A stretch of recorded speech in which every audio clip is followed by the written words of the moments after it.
Hey guys, it's Alex here from Hannemann Ironworks, and today I'll be making a barbecue fork for the grill. Yeah, so I'm gonna be making a little series here. Be making a barbecue fork, which is what I'm doing today. Do a steak flipper. I'll be doing.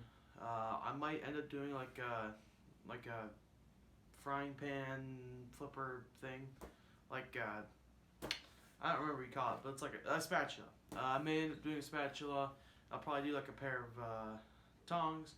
And yeah, so my hope today is kind of get all of those done and release them, and they're each independent videos. So there should be a couple part series on making barbecue tools. So I'm just starting with this nifty rebar. It's kind of subpar metal, but it should do the job. So without too much further ado, let's get into making it. So come along with me and we'll get to it. Alright, so my very first step in doing this is just to make sure I get square.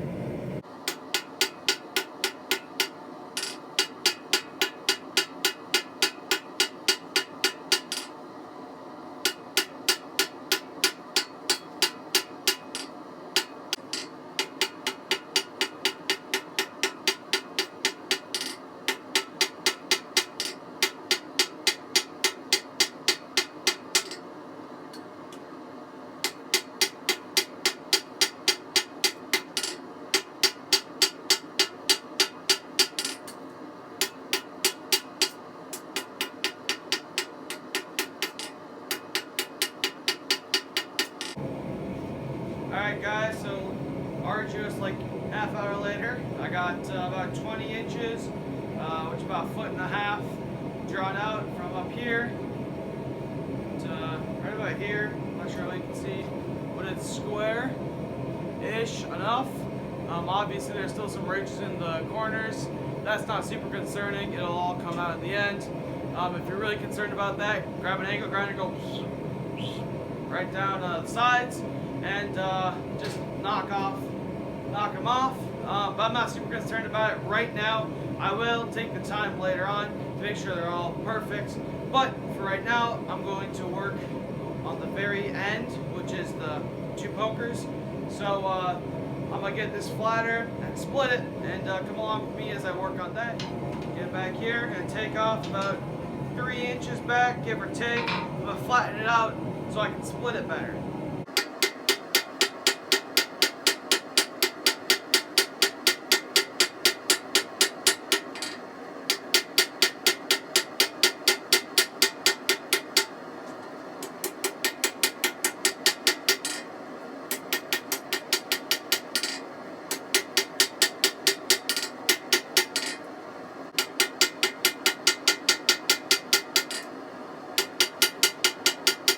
Yeah, so it's pretty thin already.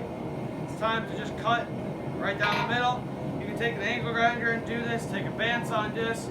I'm going to do it old-fashioned with a chisel and go from there. So, yeah, get to it. Remember, keep it hot.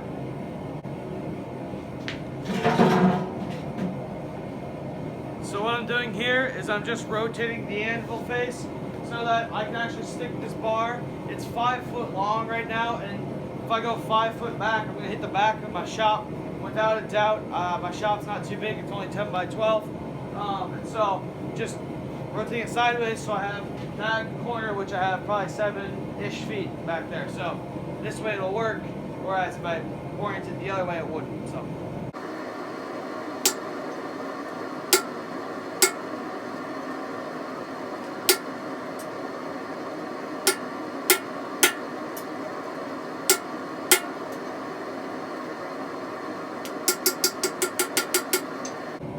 So I'm just going to be doing this. I'm just going to split it, come back all the way. It's fairly self-explanatory, right? Just split it right down the middle.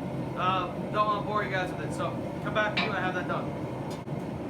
Alright guys, so now that I have it all split up, it's time to start working on this little tiny piece in the corner. So what I'm going to do, but a decent amount of control over it.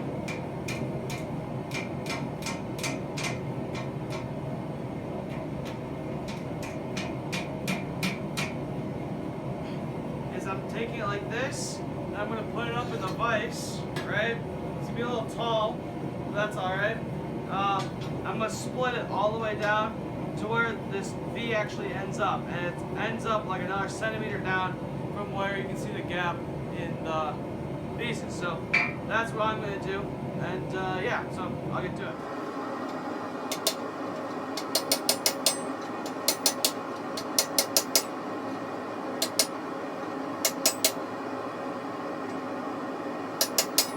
Alright, so it's getting to that point.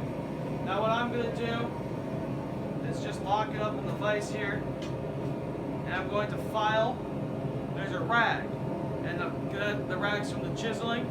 We'll file the rag. I'm going to let you guys skip that part because it's boring.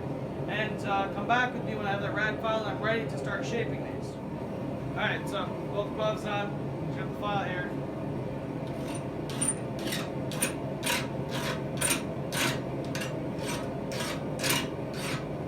Really simple. So, be back with you in a minute. Alright guys, so I've taken the liberty of cutting this off and the rag is all gone and I've switched over to a lighter hammer. So, it's kind of where I've gotten to. Haven't done anything with these yet, other than move this one kind of out of the way.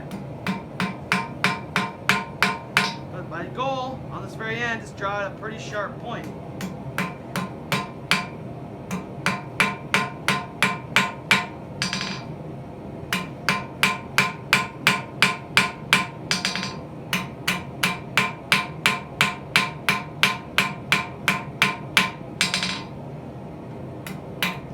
So that's how it's looking so far. What you can see here is I drove kind of the rest of the rag that wasn't sharp back into it, therefore I didn't cause a cold shut because I took off the rag.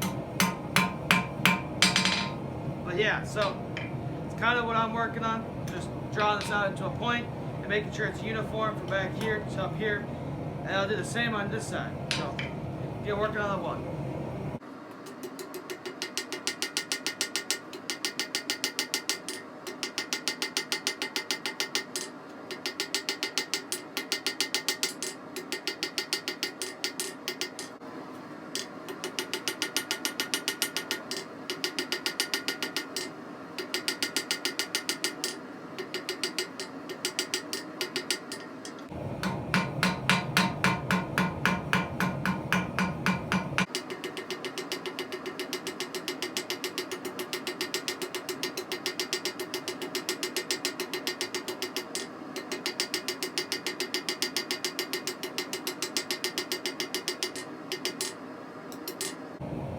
Alright, so now it looks good.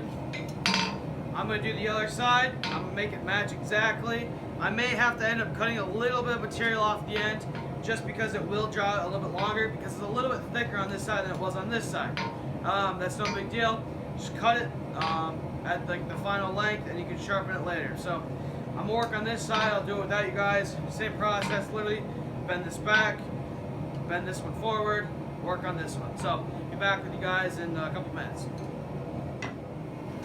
Alright guys, so here we go.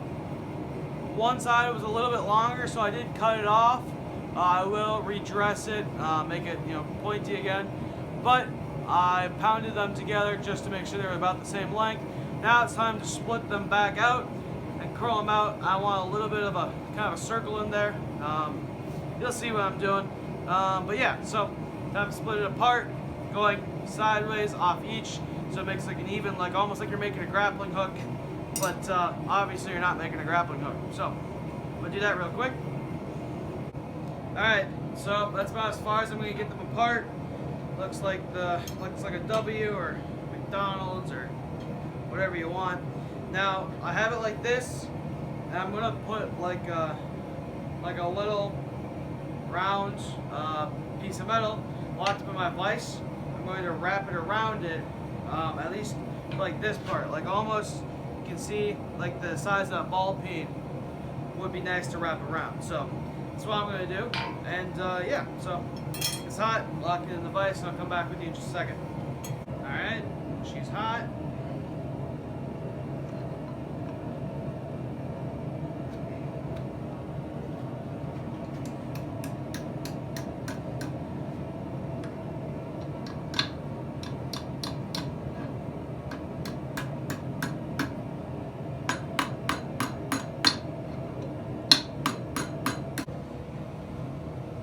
Alright guys, so I do apologize for not filming it. The camera cut out, but as you can see here, fork end looks good. Now it's time to work on the handle part. So I'm gonna get to that. So got it hot and just time to smack it, you know.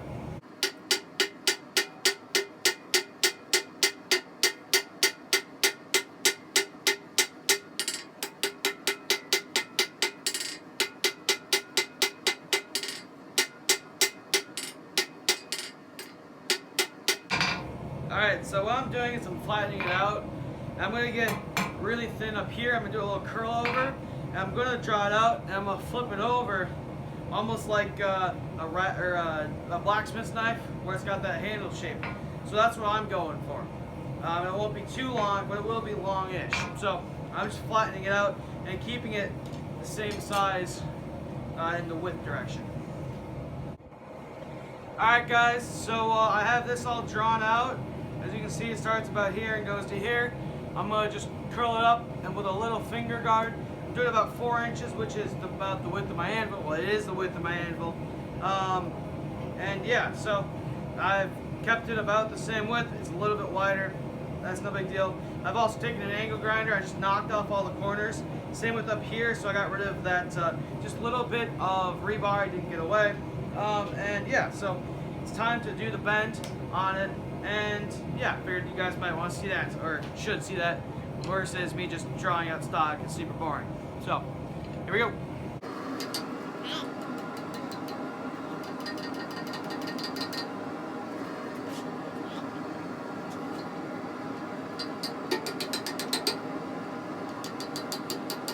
Hot. Oh, definitely not going to want to work.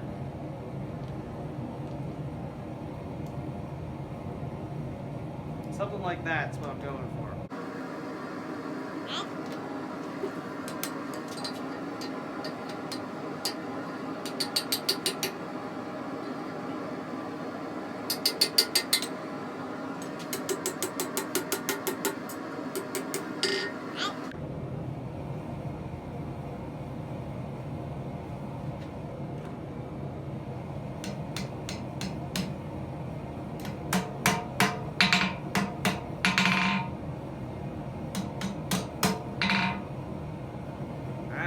There we go. Curl this up just a little bit more. Get it hot first.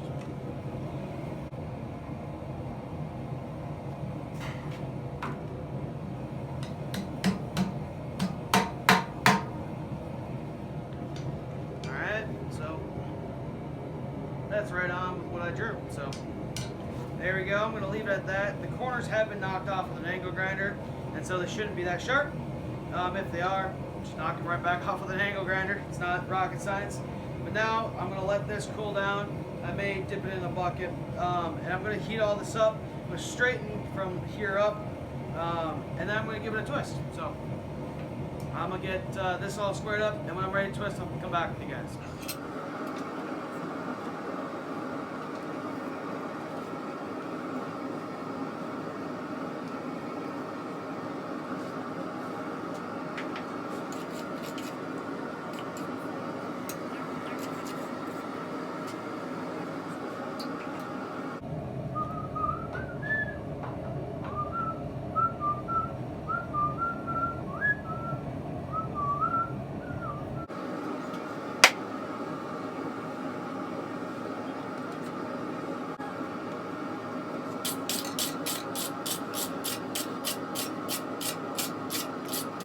Hey guys, it's Alex here, and I'm finished with well, not quite.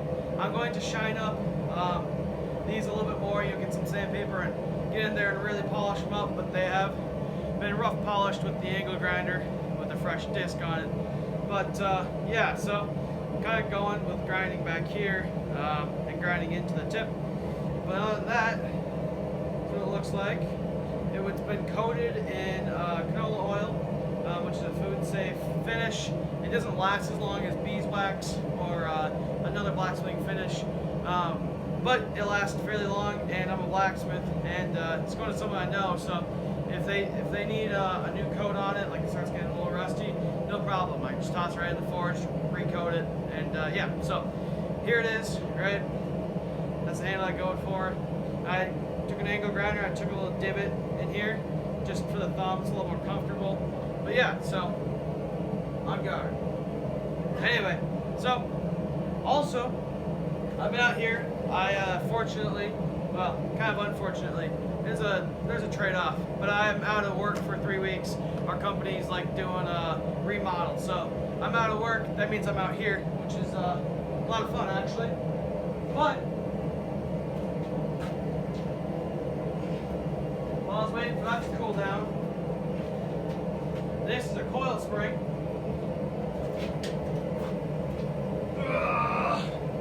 See? And I just straightened it up real quick. Just over the anvil. I have the anvil moved over here for that. I'll make a video on that to come. Give it a few weeks. I'm going to do this little series first. But yeah, so watch out for that video.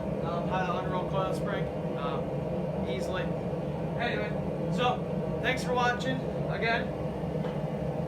So it looks like it's going to someone I know. And yeah, so thanks for watching. Please comment down below what you thought. Drop a like and subscribe. So catch you guys in the next one. Bye.